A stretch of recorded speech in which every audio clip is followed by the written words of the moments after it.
depreciation, stock, and so on. There are different methods in calculating our profit.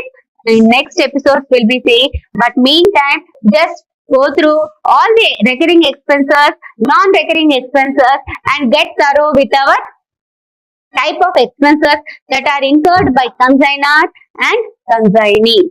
Okay, so I expect you all by the next episode, you should be ready to do all the problems. In your mind, you have to make it clear what are recurring, what are non-recurring expenses, and what is the formula for calculating valuation of unsold stock. మన సరుకు మిగిలిపోయినప్పుడు పునరావృతం అయ్యే ఖర్చులు, పునరావృతం కాని ఖర్చులు మన mind లో క్లియర్ గా ఉన్నట్లయితే మనం చాలా ఈజీగా 10కి 10 మార్కులు మనం ఎగ్జామ్ లో మన చేతిలో ఉంటాయి. So I wish you all the best. So please go through all the recurring expenses and non-recurring expenses. What is abnormal loss and what is normal loss? Just make it clear in your mind, and we will do the problems relating to these in our next classes.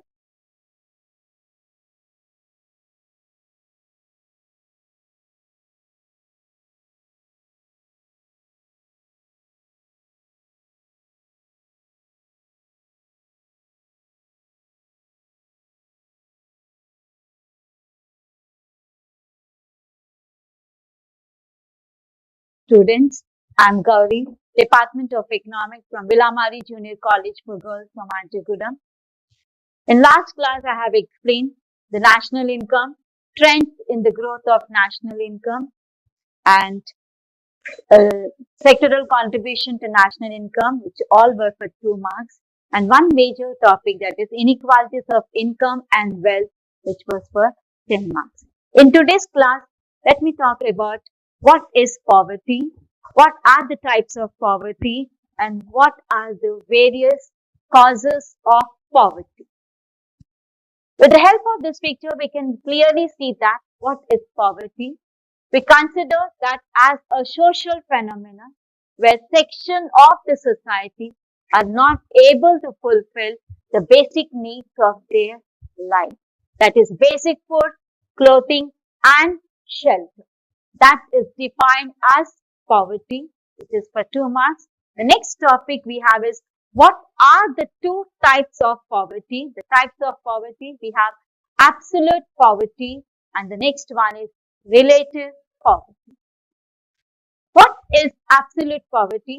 We consider that to be a situation where the expenditures and the income, definitely when incomes are low, the expenditures are also low. They are so low that they live below the minimum subsistence level. You need to say it is that situation where income and expenditures are so meager, so less that they live below the minimum subsistence level. This has been analyzed by Indian Council of Medical Research. They have measured in terms of physical quantities, that is the food that we should consume it. The food that we consume should provide us 2,400 calories that per person per day in rural areas, and the food that we consume should provide 2,100 calories per person per day in urban areas. This is absolute poverty. The next one is relative poverty. This refers to inequalities of income, wealth, land distribution, household. And in all these areas, you find lot of difference between the income and the wealth of these people, the standard of living of the people. That is a glaring difference between the top 10% or 5 to 10% of the rich people with the bottom 5 to 10% of the population. In this regard, I want to give an example. India is occupying most prominent place in the international business magazine, the Forbes magazine. Indians are among the top 10 rich people, and also India is a country where maximum of the people are below the poverty line. Most of the people are below the poverty line. So the relative poverty shows the glaring difference between the inequalities of income and wealth. The next one we have is incidence of poverty. Now this has been analyzed. The Planning Commission has estimated the incidence of poverty. based on the consumption that we are per person, per month in both in rural areas as well as in urban areas. According to 1973-74 prices, in rural areas per month, if a person is able to spend per month rupees 49 rupees 63 paise, if they are able to spend, they are above. And in case if they're not able to spend this much amount per person, then they are below the poverty line. Whereas in urban areas, it is rupees 56.64%, 56.64, then it is above the poverty line. If they're not able to spend this much amount, then they are below the poverty line. Let us have a look at the Rangarajan panel. What is the recommendation? What is the opinion that this panel has given? They have made an analytical study based on 2011-12 prices, and they said according to this panel, the people who are able to spend rupees 972 in the rural areas, they are above the poverty line, if not below that. Likewise, in urban areas, it is rupees 1,407, then they are above the poverty line, and other way, they are below the poverty line. According to the Rangarajan committee, the consumption expenditure, here they are considering a family of 5 members per month and per day, both in rural areas as well as in urban areas. In rural areas, it is 4,860, that comes to 32 rupees per day. And in urban areas, that is 7,035 per month, which comes to 47 per day. That is according to the Rangarajan committee. According to Tendulkar methodology, it is rupees 816, that is per day in rural area, 816 per month in rural areas and 27 per day in the rural areas. 1,000 rupees, 1,000 in urban areas, and if it is considered to be per day, it is 33 rupees. If the people are not able to spend this much amount for their nutritious food, for their health, for basic for themselves, then they are below the poverty line, what we consider them as absolute poverty. The next one is poverty gap. How do we define? This is again a 2-mark question, which is referred to as the distance from the poverty line to the consumption or expenditure of the poor in every state to the national poverty line. How it is calculated? It is calculated as poverty gap is equal to poverty line minus average consumption of the poor by the poverty line. So the poverty line, what the government is setting up, with the average consumption, what we are having it, there's a glaring difference. The gap is huge, and that is leading to the poverty. So here we consider G is equal to Z minus Y by Z. G is poverty gap, Z is poverty line, Y is average consumption of the poor, and Z by Z is poverty line. The next one we have is what causes contribute to the poverty. These are some of the causes which are contributing to the poverty, which is causing poverty. Let us look at the causes that is contributing. Concentration of economic power, under exploitation of natural resources, heavy population pressure, unemployment, poor education, low availability of essential, inflation, low technology, capital deficiency, failure of 5-year plans, LPG model, and social factors. Let us look at every cause that is contributing to the poverty. Concentration of economic power.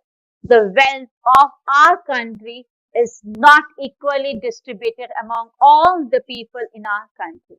The rich are becoming rich and the poor is becoming poor. With every stage of economic development, we are finding this gap is enlarging it between the rich and the poor because the wealth is concentrated in the hands of few people. The next one is under exploitation of natural resources. How this will reduce the poverty or how this is contributing to the poverty? The production cannot be, the production is not possible without we exploiting the natural resources. But why are we not able to exploit them? There are multiple reasons why we are not able to exploit our natural resources. It could be because of the lack of technical knowledge, or we're not able to know the potentialities of the resources, nor because of absence of skills and efficiency. What reasons are contributing to poverty? Let us have a look at the causes that are leading to poverty. They are concentration of economic power, under exploitation of natural resources, heavy population pressure, unemployment, poor education, low availability of essentials, inflation, low technology, capital deficiency, failure of 5-year plans, LPG model, and social factors. Let us understand each cause, how it is leading to poverty. The first and the foremost one, concentration of economic power. How this is leading to poverty? The wealth of our economy or the wealth in our country is not equally distributed among all the sections of the society. Some of them are having the concentration of wealth is in the hands of few people. So with every stage of economic development, the rich are becoming rich and the poor are becoming poorer day after day. This is because the wealth, the houses, the land, all these are not equally distributed among the people in our society. The second one, under exploitation of natural resources. This is how this is contributing, causing poverty. The production is not possible without we exploit the natural resources. Natural resources provides us the raw materials which is converted into the final product. So unless and until we exploit, and what are things we require for our natural to exploit natural resources? We require knowledge, we require technology, we require efficiency. All this together makes us to exploit our resources so that we channelize them into production. And when we are channelizing into production, in this process, we are able to create employment opportunities and able to increase the income levels and thus reduce the poverty. But in case if we are not able to exploit our resources, it is again causing poor conditions. The next one is heavy population pressure. India is in the second stage of demographic transition where we have high birth rates and low death rates. The birth rate stands to be the same. With all the efforts the government has taken, we could reduce the death rate. And when we talk about how much population of the world India is supporting, India almost supports 17.51% of the world's population in just 2.4% of the total land area of the world, and with only 2.1 share of the world's income. So with this pressure, we are not able to create more measures to reduce the poverty. The next one is unemployment. Unemployment, poverty, population, they go hand in hand. If one is high, the other is again high. Unemployment, where the people are not able to get the jobs, even after they possessing all the qualities, they're still unemployed.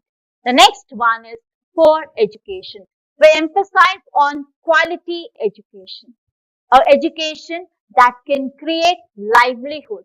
This kind of education need to be developed in all areas, and that should be accessible to each and every person. Then they can create their own livelihood. If that is happening then we can reduce poverty. If that is not happening we are not able, we are creating that, standing one of the major cause of poverty. Low availability of essentials. Even today, even in this present world, we still have people who are not able to get the basic minimum facilities: food, clothing, shelter, minimum quality education, health, sanitation. These are the basic essentials which are not reaching to the most of the people in our country. How does inflation cause poverty? This is again one more question we need to understand. Increase in the prices. that reduces the purchasing power of the poor people. Just take today's example. The price of petrol has touched 90 rupees. The purchasing power of the poor people still reduces. The gap is increasing between the rich and the poor, and this again causing poverty conditions. Low technology always leads to low development of the economy. Now, when I talk about technology over here, it is not only in terms of machinery, even the methodology that we are following either in agriculture or in industries need to be upgraded. So technology always upgrades the methodology and also the use of modern machineries. That will create more employment opportunities. But if low technology, I do not say more some sectors. I do not take. I cannot say for all the sectors. Some sectors we still have the low technology. The next one is capital deficiency. Some percentage of our national income channelizes into capital formation, and in case if we're not able to do that, as the population is increasing, as the economic activities are increasing, the percentage of national income for channelizing the capital formation should also increase. And if that is not happening, we may not be able to increase the industrial production. We may not be able to bring the technological changes and infrastructural development in our economy. The next one is failure of 5-year plans. In this 11 5 years, from 1951 to the present, we have completed 11 5-year plans. And one of the major objectives in 1951, when we have set the first 5-year plan, removal of poverty. Removal of poverty could be a distant dream, but at least we should able to reduce the poverty. And today, one of the major failure of our planning is we're not able to reduce the extent or incidence of poverty. LPG, what is this LPG? Liberalization, privatization, and globalization. This is an economic reform introduced in 1990s to empower the private, to develop the industrial development in an economy, concentrating in the private sector. This LPG model, to certain, when we see the negative aspect of this particular one, on the darker side of this particular one, it has increased the inequalities of income and wealth because they could not achieve the level of employment as they have targeted. So the darker side of LPG have little created unemployment and poverty conditions in our country. The social factors, the beliefs, the superstitious sentiments, the religious sentiments today are contributing the major problems in our economy. Either you say population, either you say poverty, or any other social unrest. All these are created with our mindset. We need to upgrade with our mindset with the changing situations. If the same thing is continuing, what problems it is causing in our country? What are the consequences of poverty in our country? Consequences are unequal opportunities, concentration of economic power, inefficiency, society, education, income inequalities and insecurity, malnutrition, health, problems of unemployment. If poverty is increasing, if we're not able to reduce, that still will increase the unequal opportunities. The opportunities should be provided equally to all the people, but if major consequence of poverty is it will lead to unequal opportunities in all the segments in the society. Concentration of economic power, it will lead more concentration of economic power in the hands of few people, which is again going to widen the gap between the rich and the poor. A person continuously not finding a job, that will, it will lead to inefficiency, and that is again one of the major drawbacks of poverty. Problems of unemployment, a person after possessing the qualifications and the willing to work and able to work but not able to find, it leads to the unemployment level.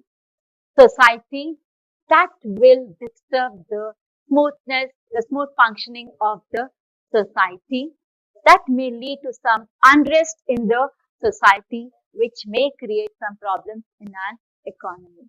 Malnutrition and health. It will definitely affect the quality of the health system in our country. The proper health and for proper nutritional food may not be reaching to all the people. That is major effect of poverty. It will lead to inequalities and insecurity among the people and effects on the quality education. These are the consequences of the poverty. Next topic we have is unemployment. What is unemployment? What are the different types of unemployment? What are the causes of unemployment? So when we see this particular one, we see that unemployment is defined as involuntary idleness. That is, a person possesses the qualifications and also willing to work. We define as a person who possesses able to work and willing to work but not able to find a job. That is defined as unemployment situation in the economy. There are different kinds of poverty. To name few: structural, frictional, cyclical, voluntary, seasonal, technological, disguised, and chronic unemployment. Let us see one after the other. What is structural unemployment? What is disguised unemployment? What is frictional, cyclical, seasonal? And let me talk about disguised unemployment. This generally you find in an agriculture sector where more people are working than required. Extra people, surplus people, or more people are working than required because they are not able to find any alternative employment opportunities. So more people are working than required. That is disguised unemployment. And the most important drawback is the marginal productivity in disguised unemployment is zero. That means that generally when the common tendency is if you employ more number of people, that increases the production. But here the marginal productivity remains zero. That is, additional labor contribution from the additional labor is zero. There is no extra contribution from the extra labor. The next one is seasonal unemployment. This is again basically in the agriculture sector. Agriculture activities takes place. It is based on the monsoons or the rainfall, and during the off season, the agriculture activities, it is slightly difficult to take on, and that may lead to seasonal unemployment. The next one is frictional unemployment. That is a person moving from the old job to the new job. That is again, we need to again get into the same category. That is again frictional unemployment. Underemployment, when the services of a person is not being exploited to the best of their extent, that is underemployment. The next one is technological unemployment, that is machinery replacing the manpower. But here, this will create unemployment in the short period, but this will create employment in the long run because anytime the technological development will increase the production and that creates more employment opportunities. Cyclical, the fluctuations in an economy, you have ups and downs in the economy, and whenever we have the boom period, it creates more employment. Whenever there's a depression, that will displace the existing people. That increases the rate of unemployment situation in the economy. Concept of unemployment. A standard employment is considered a person is employed when he or she or when they are able to get a job which is occupying for 8 hours a day. This is how we calculate 8 hours a day, 273 days in a year. Then we call that is to be the employed person. The Committee on Experts on Unemployment, according to the estimate, the Planning Commission has given 3 estimates according to the 27th round of NSS, that is chronic unemployment, weekly status unemployment, the daily status unemployment. In the chronic unemployment, we have that is usual principal status employment, where persons remain unemployed for a major part of the year. In other way, we can say it is open unemployment. According to the weekly status unemployment, when the number of workers who do not find even an hour of work during the survey week, we consider that to be weekly status unemployment. Daily status unemployment, that is number of persons who do not find work on a day or some days during the survey week, it is considered to be the daily status unemployment. Let us see the extent of these kind of unemployment. How are they? Between 1977 to 1994, all the categories, that is current status, daily status and weekly status unemployment, which is have a look at this. According to the current daily status unemployment, it was 8.18% in 1977, which has come down to 5.6% according to 2011.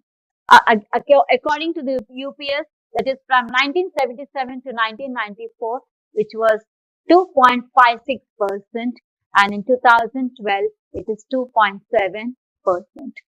According to current daily status employment, in urban areas and in the rural areas, in urban it was 7.43 and rural it is 5.63, that is in 1993. And in 2004, it is 8.28 in urban areas and 8.28 in the rural areas. This is what we find with urban and rural areas.